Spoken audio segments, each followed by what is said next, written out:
El condenado de la vaquería de Jack Jaimai. Cuentan que un señor que vivía en San Agustín se fue de viaje a Lima. Su esposa estaba en la vaquería de Jack Jaimai con su ganado. Al señor, de regreso de Lima o de ida, no se sabe, le dio un cólico y se murió. Lo enterraron por ahí en el sitio que llaman Tambo de Perros. Por ahí en el desierto, por donde antes viajaba Lima en esos tiempos,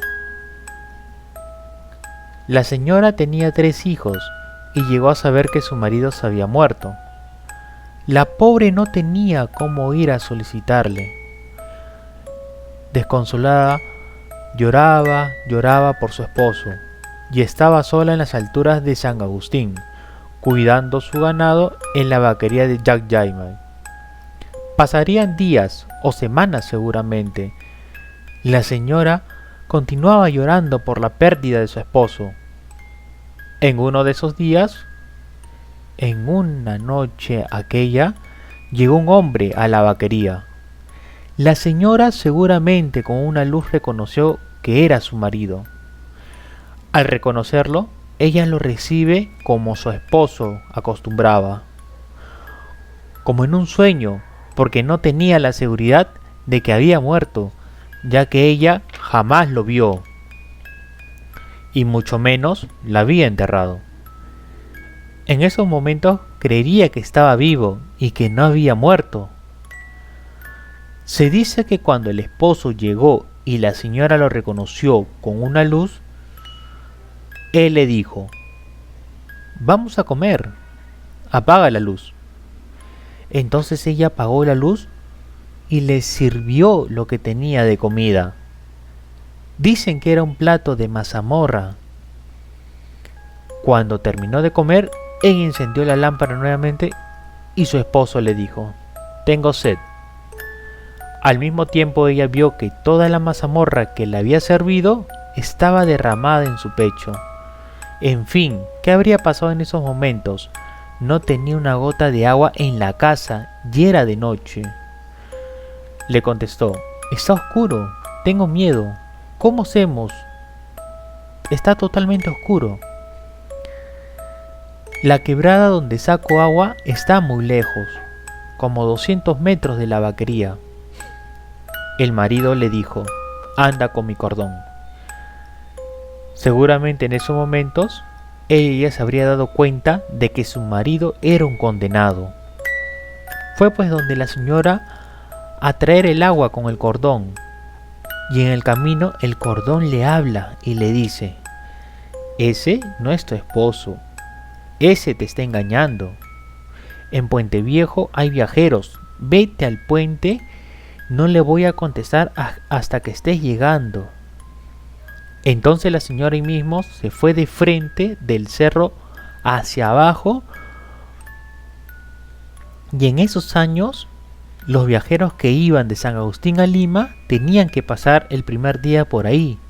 Ahí paraban para comer, recoger los avíos y entre otras cosas. Madrugaban para continuar con el viaje. Con ese fin, los viajeros pasaban por ahí. Es por eso que el cordón de su esposo le dijo a la señora que hay viajeros y que no lo voy a contestar hasta que esté cerca. Mientras todo esto pasaba, el condenado se había quedado en la casa esperando el agua. Llamaba a su cordón, pero el cordón nunca le contestaba, por más que insistía. Ahora, la mujer, ¿cómo iría dejando a sus hijos en su casa con su esposo? Ella solo partió para el Puente Viejo. Entre la vaquería y el Puente Viejo habrían como una larga distancia de 3 kilómetros. Cuando la señora estaba por un sitio que se llamaba Ancaychuay, recién el cordón de la mortaja le respondió al condenado y le dijo: «¿Cómo voy a ir si estoy amarrado?». Pero para eso el cordón le había pedido a la mujer que lo amarrase en un árbol que había en el monte.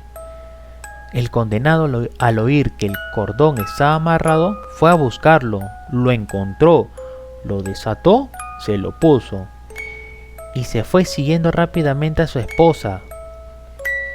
La señora llegó desesperada a Puente Viejo y habían varios viajeros, porque en ese tiempo se andaban en grupos. Seguramente al momento de llegar la señora le habría dicho a los viajeros que la estaban engañando y que la protegerían, porque inmediatamente los viajeros escondieron a la señora detrás de los aparejos de sus cosas. La señora seguramente les diría: tápenme por favor. Y ahí nada más llegó el condenado, donde luchó con los viajeros, y ellos se defendían. En esos tiempos tenían unas esquinas en sus estribos de níquel o de plata. Con eso le daban duro a la cabeza del diablo. Dicen que cada vez que el condenado recibía golpes, salía candela de su cabeza. Significaba que lo estaban dominando. Al verse derrotado, después iría el condenado convencido de que ya no podía. Dicen que antes de irse el condenado dijo: ¿por qué lloran tanto por esa mujer? Esta mujer es la que me ha condenado. Al día siguiente los viajeros acompañaron a la señora a su casa para ver cómo estaban sus hijos de la vaquera. Pero no había nada. Había puro hueso, y los huesos estaban enterrados en los huecos de la casa. Ahí los había colocado los huesos de sus hijos, ya que se los había comido todo.